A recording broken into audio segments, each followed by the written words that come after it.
Beri nama pedang ini Naga Puspa. Selamatkan dia. Jangan sampai jatuh ke tangan pendekar berwatak jahat.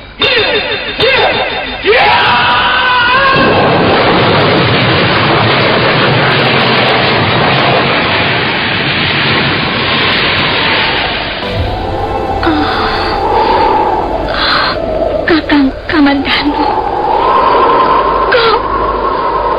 kau masih juga tidak percaya bahwa aku mencintaimu. Mesin, maafkan aku, Mesin. Mesin. Mesin!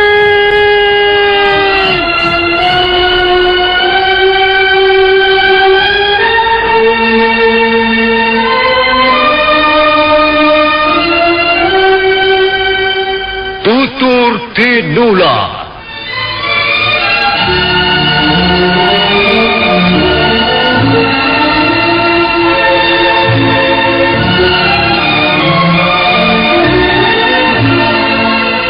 Sebuah sandiwara radio serial, produksi Sanggar Cerita dan teater Sanggar Prativi.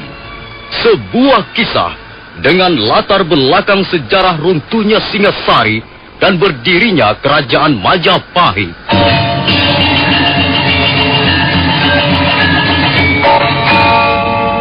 Sandiwara ini didukung oleh pemain-pemain radio yang sudah ternama, Ferry Fadli, Ivone Rose, dan Eli Ermawati.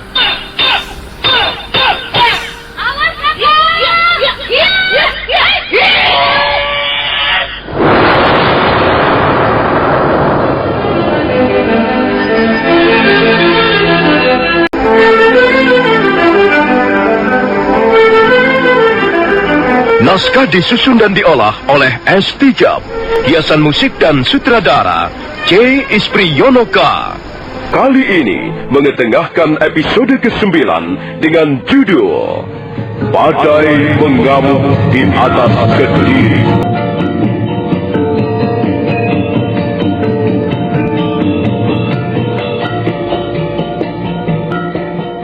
Dalam seri ke-251 ini didukung oleh para pemain Narto Bantul sebagai Arda Raja, Edi Johan sebagai Ike Mese, Herman sebagai Silananda Jaya, Nusri Nurdin sebagai Lembu Sora, Bambang Jeger sebagai Kebo Mundarang, Petrus Urspon sebagai Jaya Katuang, Masono sebagai Wira Raja, Heri Stiono sebagai Tias Sanggrama Wijaya, Rusli sebagai Rangga Lawe, dan Asdi Suhastra pembawa cerita. Selamat menikmati.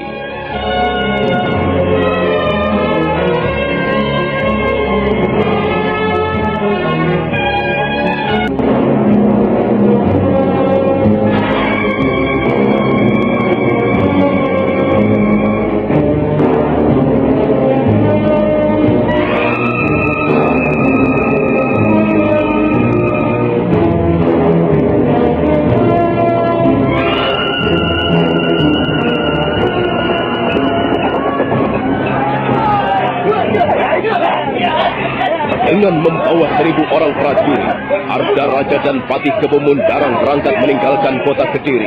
Ikut serta dalam iring-iringan pasukan itu Empu Bajil, Dewi Sambi dan Empu Renteng. Mereka bermaksud mencegat bala tentara Tartar yang ingin mengunjungi padukuhan Majapahit. Pertempuran terjadi di desa Canggo. Akhirnya terjadilah pertempuran sengit. Lembu Sora, Rangga Lawe dan Mantri Silananda Jaya bertempur di belakang bala tentara Tartar di bawah pimpinan Panglima Ike Mese. Prajurit-prajurit Tartar bertarung dengan gagah berani.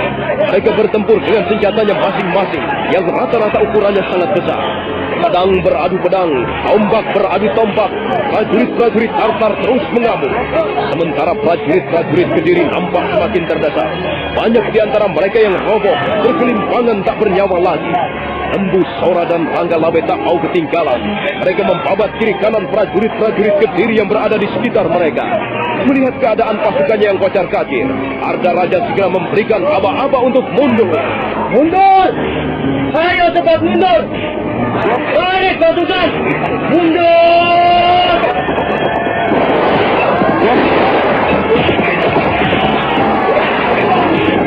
Kita jangan terpancing oleh kemenangan yang tidak berarti ini.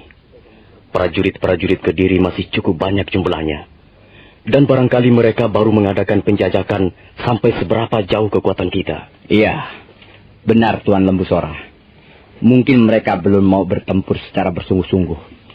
Mungkin mereka baru coba-coba saja. Sebaiknya Tuanku Panglima menuruti anjuran Mantri Silananda Jaya. Majapahit sudah tidak terlalu jauh dari sini, Tuanku Panglima. Iya. Kalau begitu, biarlah pasukan ini aku tinggal di sini. Biar aku sendiri yang akan bertemu dengan Tuan Sanggrama Wijaya di Pedukuhan Majapahit. Saya kira Perwira Yungpo dan teman-temannya bisa menjaga mereka di sini. Nah, tuan-tuan, marilah kita berangkat. Setelah menyerahkan tanggung jawab pasukan pada Perwira Yungpo dan perwira-perwira muda yang lainnya, Panglima Ike Mese segera mengikuti Mantri Silananda Jaya berkuda menuju Pedukuhan Majapahit.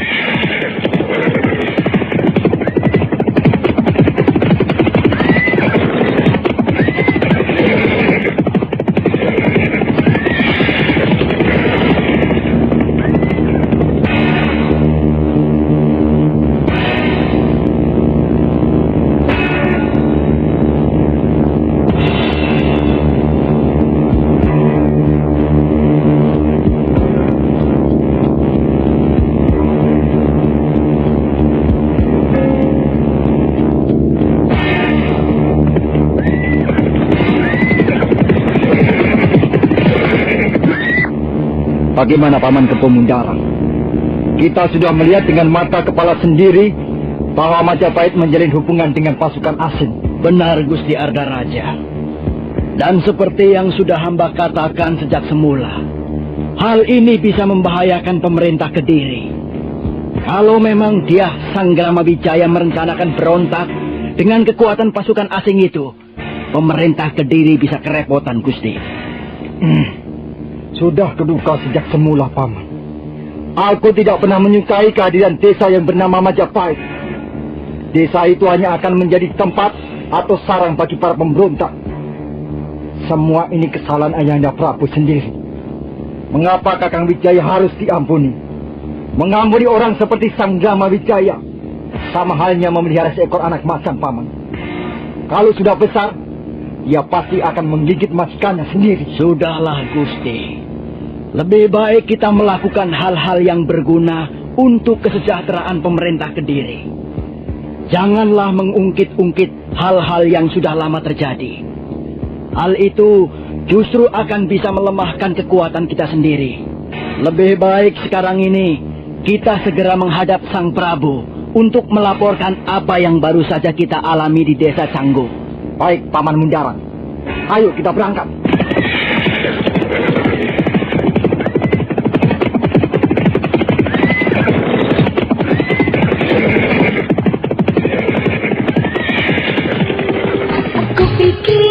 Bulatnya kelapa, rasanya rasa sakit di kepala.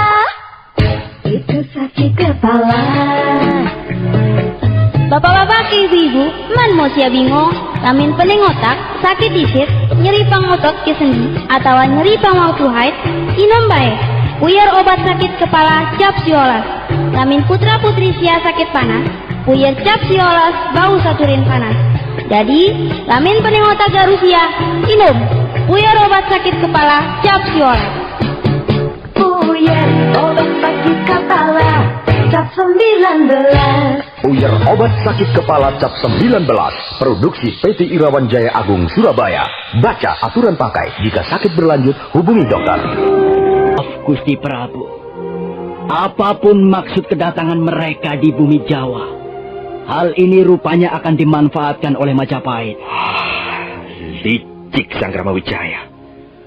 Menyesal aku telah memberi pengampunan padanya. Kalau tahu bahwa dia tidak akan setia padaku, kalau tahu bahwa dia bermaksud merampok kekuasaanku, tidak bakalan dia kubiarkan hidup. Tapi sudahlah, kita tidak perlu takut, kita tidak perlu gentar. Pasukan asing itu toh hanya berjumlah 2.000 orang. Dan sekarang sudah berkurang dengan adanya pertempuran di Desa Canggung. Ya, mereka pasti bisa kita usir dari tanah Jawa. Lalu, apa rencana Ayahanda Prabu? Kediri tetap yang terbesar. Tak akan ada kekuatan yang bisa menundukkan Jaya Katuang. Kalau benteng Singasari dapat kita bobol, mengapa kita harus takut pada Majapahit dengan pasukan asingnya itu? Bolehkah hamba mengetahui apa rencana Gusti Prabu dengan jumlah pasukan sebanyak itu? Iya. Setelah terkumpul 100.000 orang prajurit, kita akan bergerak ke Majapahit. Ampun Gusti Prabu. Hamba kira keputusan itu kurang tepat. Hamba justru khawatir hal itu bisa menjebak diri kita sendiri. Mengapa kita tidak menunggu perkembangan selanjutnya saja? Apa maksudmu, Paman Mundarang? Kita harus menunggu perkembangan. Perkembangan apa lagi? Jelas, Sang Ramawijaya ingin memberontak padaku. Sekarang ini, kita mempunyai 2 kewajiban yang sangat penting. Pertama ialah mengusir tentara asing. Dan kedua adalah menghancurkan Majapahit yang dijadikan sarang para pemberontak. Tapi sebenarnya kalau hanya untuk menghukum Dyah Sanggramawijaya, hamba kira kita tidak perlu membutuhkan jumlah prajurit yang begitu besar. Gusti Prabu harus memikirkan pertahanan kota Kediri sendiri. Hendaknya Gusti Prabu ingat pengalaman yang telah dialami oleh Sang Prabu Kertanegara. Iya. Benar, Paman Mundarang. Terima kasih atas peringatanmu. Kalau begitu, baiklah. Kita akan pusatkan kekuatan di kota Kediri. Dan sementara itu, kita menunggu perkembangan selanjutnya. Hamba kira begitu lebih baik, Ayahanda Prabu. Mendahului menyerang sungguh berat akibatnya. Kalau sampai terjebak, justru kita sendiri yang akan rugi besar. Iya. Kita tutup pembicaraan kita sampai di sini. Dan selanjutnya kalian berdua, kutugaskan untuk menghubungi raja-raja dari negara bawahan.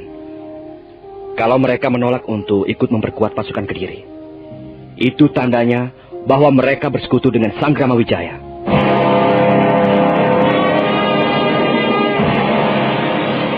Kupikir bulatnya kelapa, rasanya rasa sakit di kepala. Itu sakit kepala. Bapak-bapak, ibu-ibu, man mau siya bingung, lamin pening otak, sakit isit, nyeri pangotot ke sendi, atau nyeri pangwal tuhait, inom baik. Puyar obat sakit kepala cap siolas. Lamin putra putri sia sakit panas, puyar cap siolas bau saturin panas. Jadi, lamin pening otak garusia, inom. Puyar obat sakit kepala cap siolas. Puyar obat sakit kepala cap 19. Puyar obat sakit kepala cap 19. Produksi PT Irawan Jaya Agung Surabaya.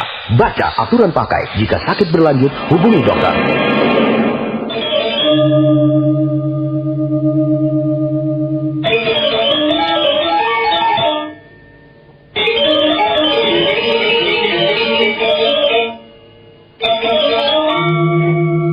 Sementara itu, di Pedukuhan Majapahit, di rumah kediaman Dyah Sanggramawijaya, nampak sibuk. Dyah Sanggramawijaya sedang menerima tamu kehormatannya, Panglima Ikemese, yang datang dengan beberapa orang prajurit Tartar. Mereka nampak berunding di ruangan pendopo. Hadir dalam perundingan itu, Lembu Sora, Rangga Lawe, Sang Ramapati, Kebo Anabrang, dan orang-orang kepercayaan Dyah Sanggramawijaya yang lain. Tampil sebagai pembicara utama adalah Arya Wiraraja, Adipati dari Sumenep. Arya Wiraraja sedang menjelaskan tentang peta ataupun siasat-siasat pertempuran untuk menundukkan kota Kediri. Ada bermacam-macam siasat perang yang pernah saya kenal, Tuan Panglima. Dalam pertempuran, kita kenal siasat penyerangan, pengepungan, pendadakan, pembokongan, ataupun penerobosan. Sekarang, mari kita lihat peta kota Kediri berikut bentengnya. Benteng kota Kediri terletak persis di tepi Sungai Berantas. kita bisa mengepung kota Kediri dari 4 jurusan. Dari arah barat, berarti dari arah sungai. Kemudian dari arah timur, dari arah anak sungai Berantas. Dan dari arah selatan, kita bisa memasang tenda-tenda perkemahan di sekitar Candi Palas Panataran. Kemudian, kita tempatkan juga pasukan di arah utara.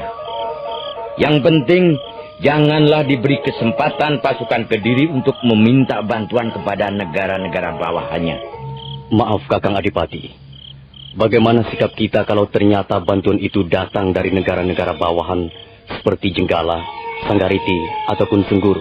Nah, kalau mereka datang juga untuk membantu memperkuat pasukan Kediri di dalam kota, hal ini menjadi tugas dan tanggung jawab prajurit-prajurit Majapahit. Gusti Sangramawijaya bisa membokong mereka dari belakang. Jadi pasukan kami harus kami pecah menjadi 4 bagian. Begitu, Tuan. Pasukan Tartar cukup dipecah menjadi 3 bagian, Tuan Panglima. 1 bagian di bawah perintah Tuan Panglima Ike Mese sendiri. 1 bagian lagi di bawah perintah Panglima Kausing. Dan bagian yang lain di bawah perintah Panglima Sipri.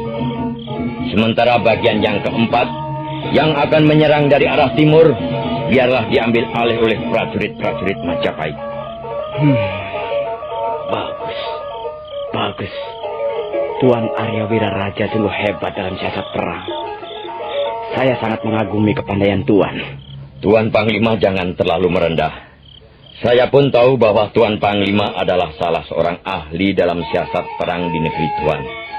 Hanya dalam hal ini, barangkali saya lebih menguasai medan.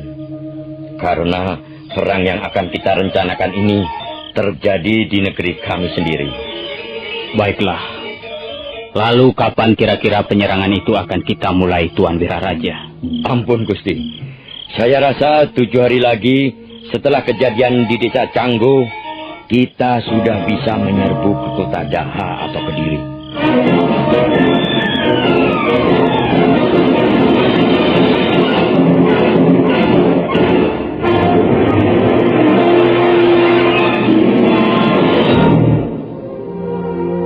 Malam itu juga, setelah menyelesaikan perundingan tentang rencana menyerbu kota Kediri, Panglima Ike Mese segera kembali ke desa Canggo untuk menemui pasukannya yang tinggal di sana. Kemudian bersama dengan perwira Yungpo dan perwira-perwira muda lainnya, mereka berangkat kembali ke desa Pacekan. Sementara itu di Pedukuhan Majapahit, Dyah Sangramawijaya masih duduk di ruangan pendopo dengan ditemani oleh para andahannya. Nah, Gusti Sangramawijaya, Ya, Tuan Wiraraja. ada satu hal yang ingin saya sampaikan pada Gusti. Oh, katakan saja, Tuan. Soal apa itu? Soal prajurit-prajurit Majapahit. Begini Gusti. Prajurit-prajurit Majapahit yang sekarang ini berhasil Gusti himpun, saya kira belumlah memadai untuk terjun ke kancah peperangan yang sesungguhnya. Mereka sama sekali belum mempunyai pengalaman. Saya khawatir kalau mereka nanti menjadi ragu-ragu untuk bertindak. Mereka butuh pengertian lebih jauh tentang suasana medan peperangan, Gusti. Mereka juga butuh semangat. Mereka butuh landasan bertempur yang kokoh. Oh, iya. Lalu apa yang seharusnya saya lakukan, Tuan? Kumpulkanlah mereka di halaman Gusti. Dan bicaralah panjang lebar dengan mereka. Kobarkanlah semangat bertempur mereka agar mereka mau bertarung mati-matian sampai titik darah penghabisan demi Majapahit, Gusti. Baik, Tuan. Saran Tuan Arya Wiraraja akan segera saya penuhi. Kakang Ranggalawi. Iya, Gusti. Kumpulkanlah prajurit-prajurit Majapahit di halaman sekarang juga. Kumpulkanlah mereka dengan berpakaian lengkap dan bersenjata. Baik, Gusti. Hamba akan segera menjalankan perintah.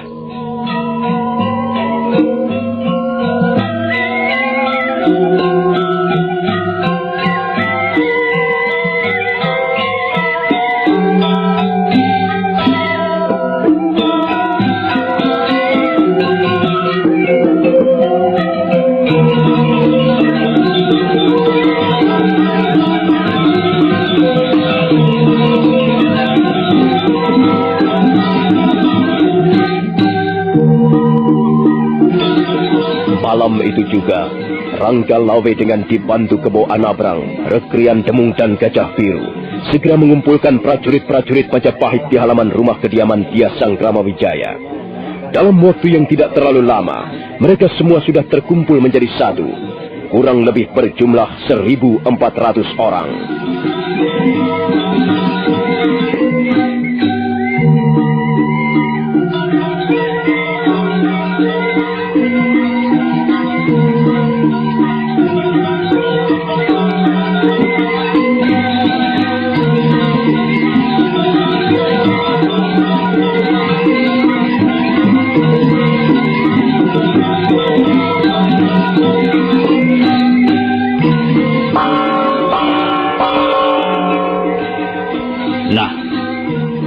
Saudara-saudaraku semuanya, prajurit-prajurit Majapahit yang gagah berani.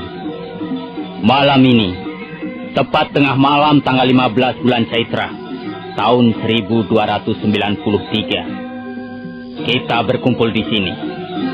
Pada tanggal 19 nanti, kita semua akan bergerak menuju kota Kediri, bergabung dengan pasukan Tartar. Dan selanjutnya, kita akan menyerbu kota Kediri.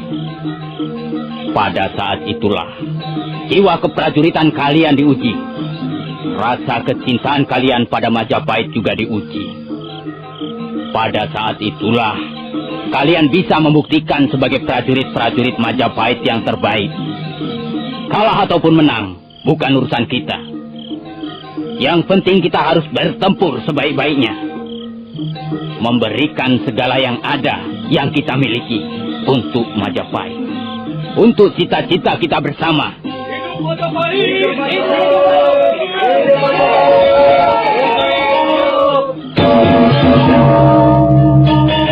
Kupikir bulatnya kelapa, rasanya rasa sakit di kepala.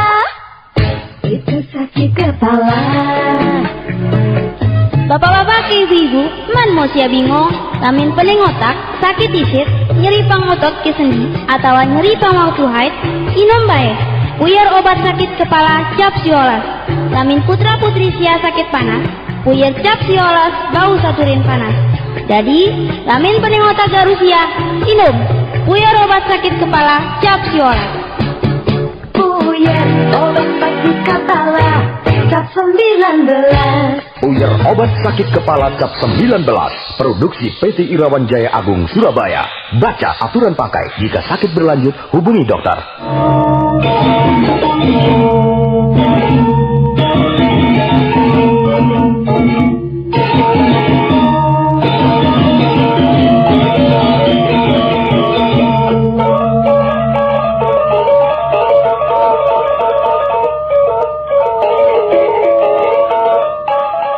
Demikianlah, Dyah Sanggramawijaya berusaha mengobarkan semangat prajurit-prajuritnya.